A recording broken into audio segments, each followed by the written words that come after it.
Aboriginal and Torres Strait Islander people are advised that this film contains images of people who have passed.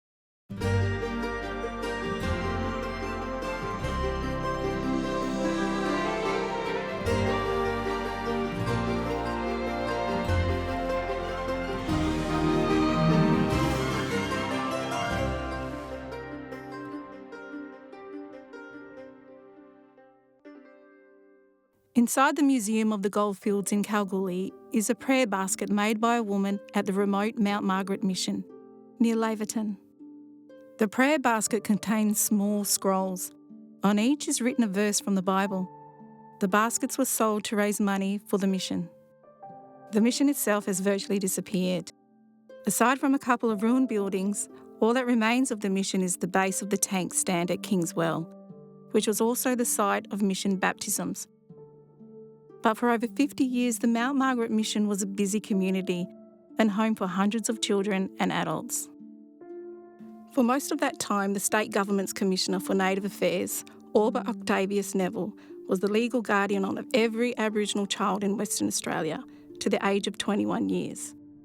Neville had the power to remove all Aboriginal children, even if they had a legitimate parent or relative. Regarded as enlightened by some, many Aboriginal people called him Neville the Devil.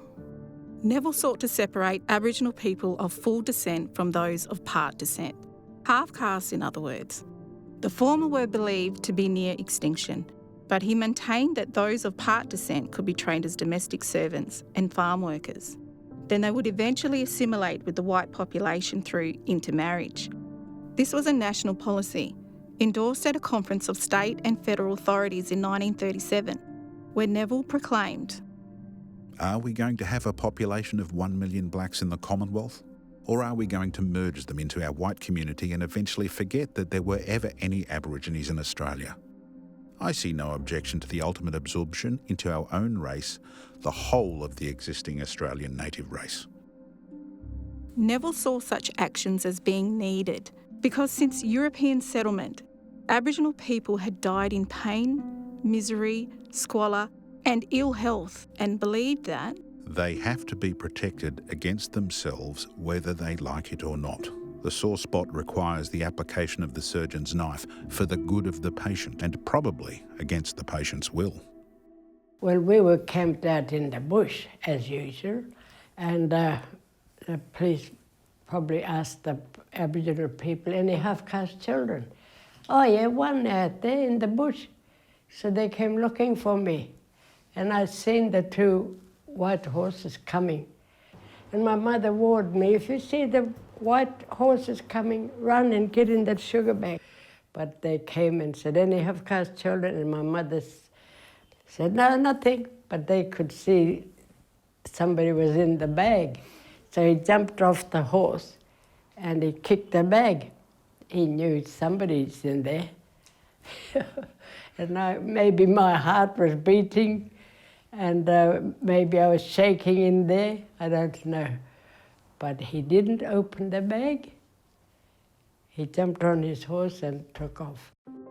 Laurel's mother eventually took her to the Mount Margaret Mission.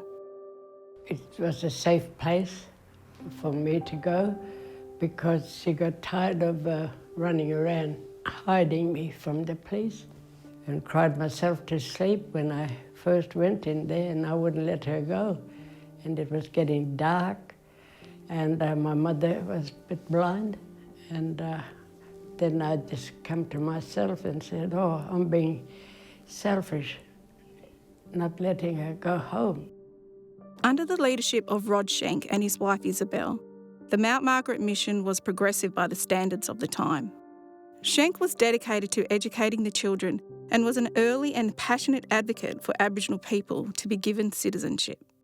To give citizen rights is the fairest way to treat natives, and the scripture should lead every Christian to think that way.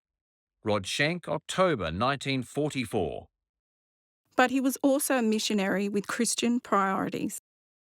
The natives in English always call these ceremonies devil corroborees, and this name was not coined by us, so it seems well recognised, apart from missionaries, that these ceremonies are part of Satan's plans to occupy the heart in place of Christ.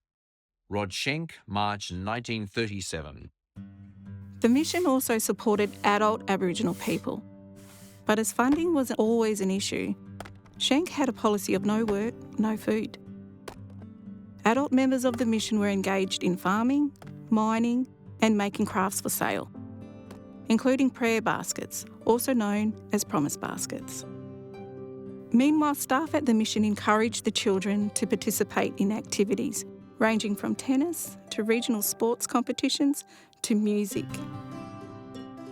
School trips to Perth, 1,000 kilometres away, included the zoo and the WA Museum. It was all very different from life in other missions and the now infamous state government-built settlements of Moore River and Carrolup. There, the kidnapped children, who would become known as part of the stolen generation, lived in conditions that soon became difficult and harsh. One of the most remarkable events was the Mount Margaret Minstrels Tour of the Eastern States in 1947, made under the banner of the United Aborigines Mission of Australia. Laurel and the other minstrels travelled over 11,000 kilometres around South Australia, Victoria and New South Wales, on the back of an old army truck. And there were no seats at the back of the truck, so we all sat on our swags. The concerts were a great success. During the tour, they met the Lord Mayor of Melbourne and enjoyed being tourists. We went to a place called Gundagai, where the dog sits on the tucker box, 5 miles from Gundagai. Anyway, we went there and the bigger girl said, "Laurel, you can make a wish. Throw money in there, coin, and make a wish." So I did. I threw 1 shilling in, and I got into trouble for that. So "You're not rich to throw that in." I was trying to make a wish for myself. I don't know what I wished for anyway. Laurel left Mount Margaret at age 15 for vocational training in Perth, but she returned to country and has lived in the goldfields ever since. I start to think now, after all those years, that I believe, because I believe in God, that the Lord had his hand on me, this girl not leaving her country, going to another country. She's staying right here. I'm happy today, yes, happy today, in Jesus' love. I'm happy today. He's taken all my sins away, and that's why I'm happy today. Ayo bogul bagwadi, ayo bogul bagwadi, Jesus mudung ayo na, ayo bogul bagwadi, balung ayo go wadi mano go mugono, balung dong ayo bogul bagwadi.